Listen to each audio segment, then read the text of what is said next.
Good afternoon. Welcome to the Aware Show. Hi, this is Lisa Garr. Really happy to be with you guys today. It's a clear and calm day, isn't it? Yes, it is. Yes, it is.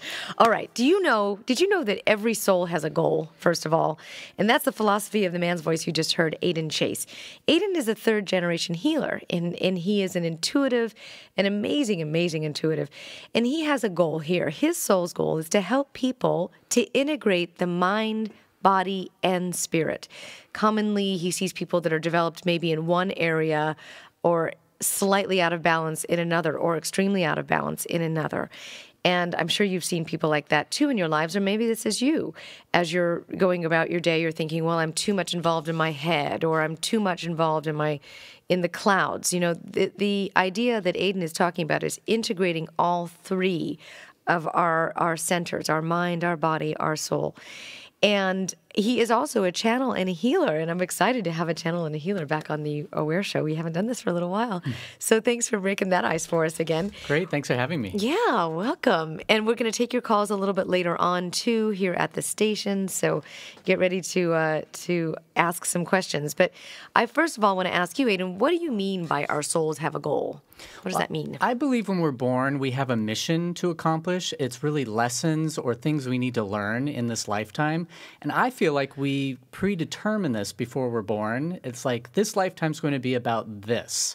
And maybe it's about I need to learn about love, or I need to learn about work, or I need to learn about how to clear my life to make things happen. And I think a lot of people who are born right now in this time, who we are right now, it's about clearing the way to make things happen for yourself.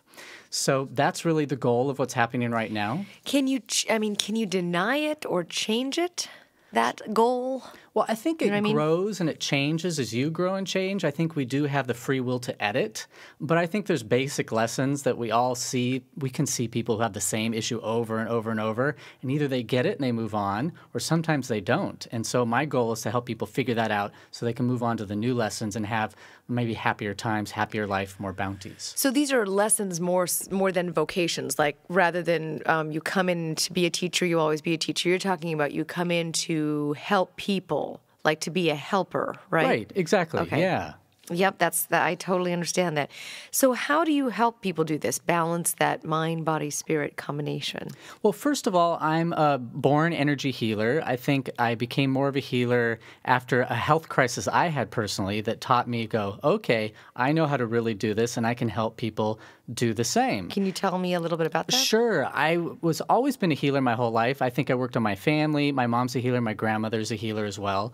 By trade? Not by trade. They just had the ability. I think our ancestors were more, it was their job before doctors, before scientists, that, people, mom soothed people and they felt better. And they had home remedies.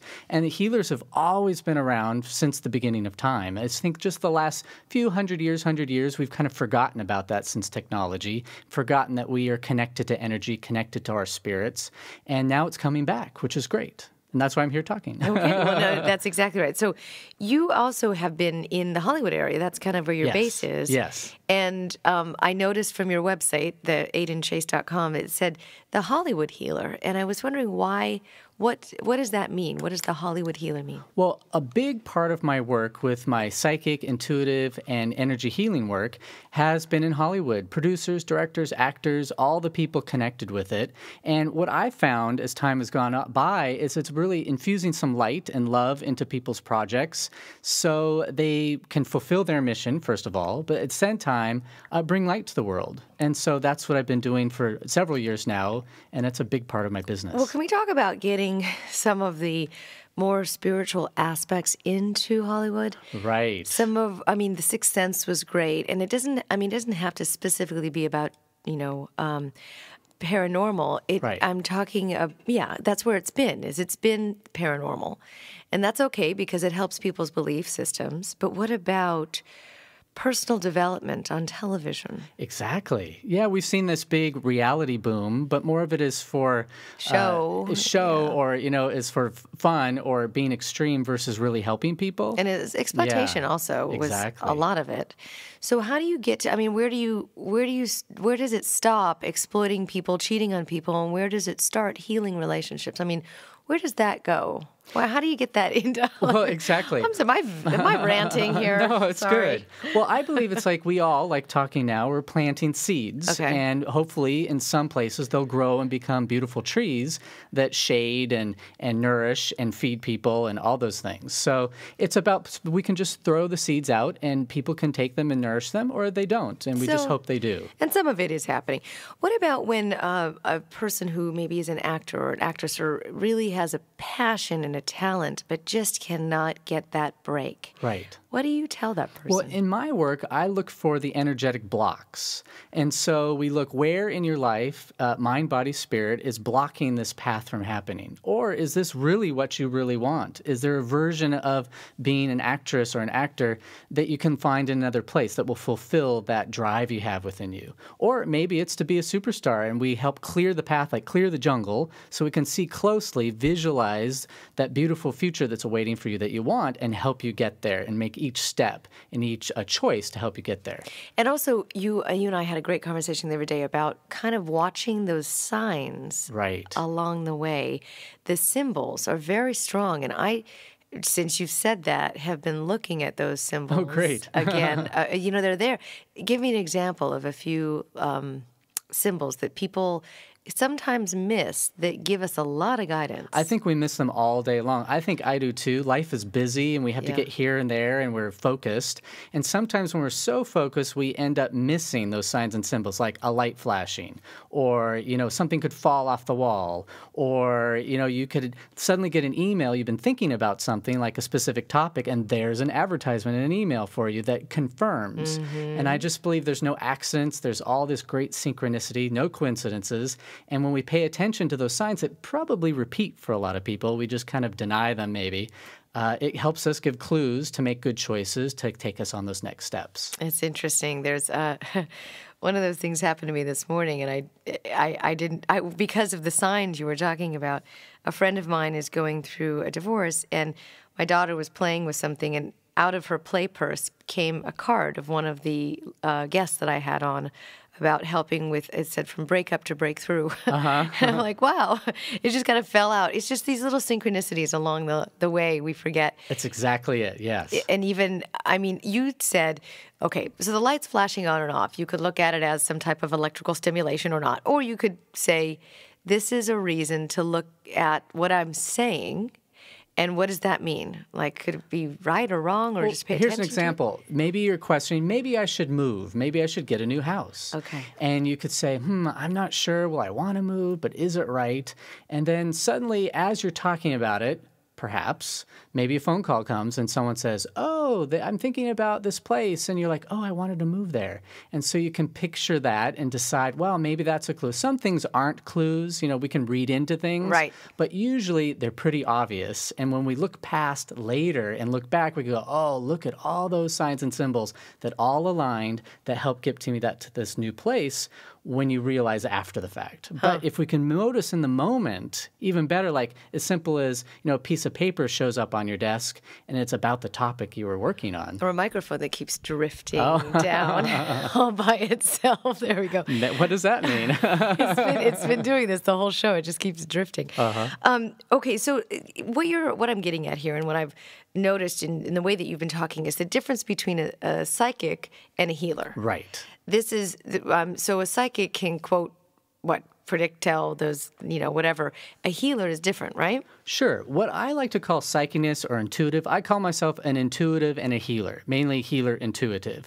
And the difference between the three is really intuitive is that gut instinct. It's that third eye. It's all those parts within yourself that are connected or plugged into the universe or source or God or whatever we want to call it, or oneness with everyone, where we can access information. A psychic, for me, is about peeking in through the timeline to the past, to the future, where you kind of look in, because my feeling is there's really no time, and we're experiencing time at this planet at this time right now, but our greater soul, there's no time. So we can kind of look at our other lives, and a psychic can peek in. So do you have guides that you work with? Yeah, I do. We all have spirit guides, and some speak louder than others. How do we get in touch with our spirit guides? Well, it's really about getting quiet, and it's trying to not be distracted from our busy lives and all the tasks we have to do, and maybe taking meditation, even just for 2 minutes when you start your day, where you can just get quiet, reconnect to your soul, and listen for those signs and clues and messages where it's going to help you throughout the day. Do your guides, you just mentioned that there's no time for you. Is there a sense of timelessness as spirit? I've always heard that. Well, I believe that. I think we all experience time in our bodies right now, and it's part of our lessons and journeys of deal with time. But the greater scheme of things, the oneness energy of all of us, and where do we go after we die, or where were we from before we're born, I believe is very timeless. I was just interviewing Greg Braden. He's talking about his new book, Fractal Time. Excuse me, and he was saying how the time itself is not a thing. Right. It's an experience. So or a construct that maybe we've created to deal with things. Right, exactly. But you can't hold in your hand time. It is something that you can explain and talk about things that happen in a certain amount of time or in the past or the present, but you can't hold it as a thing. So you really think about that as spirit. Time is here, it's there, it's everywhere, but it's timeless, really. Exactly. Is that what you're talking about? Exactly, yeah.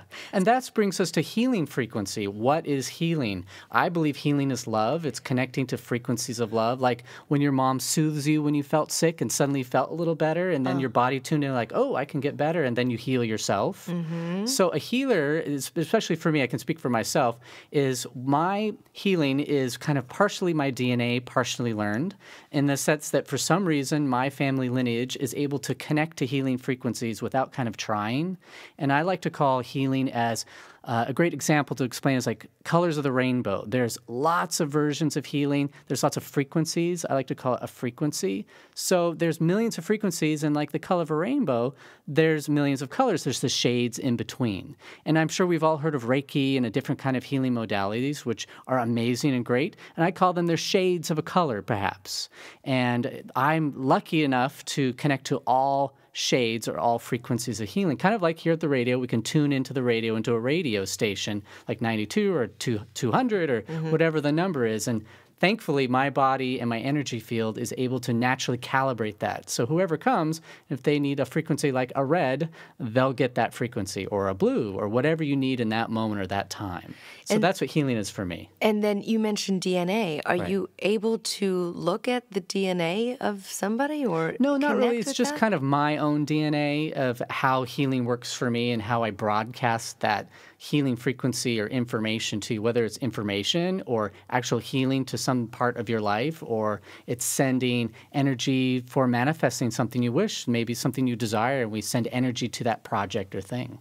It's interesting because, I mean, looking at you, you're this everyday type of person, and who would know that you had these amazing abilities? Right? That, Some people think I should have the long Harry Potter beard or something, you know? well, I also have met psychics in the past that seem to pick up on so many ambient energies around them that they get very tired or fatigued Right. or sick.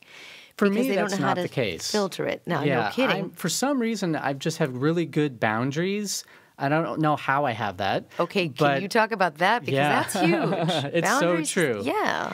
It's almost like, you could put a hat on that says, I'm done. Or you could say, this is my house, and whatever happens in this room is the healing room or the psychic room, and whatever happens in the other rooms, it's not welcome at that time. So for some reason, I'm able to turn it off and on at will when I You want have to. seniority over it, it seems like. I guess so. That makes sense. Yeah. It doesn't have seniority over you. Exactly. And sometimes people let it take control of their lives versus saying, no, I'm in control of my life and my choices.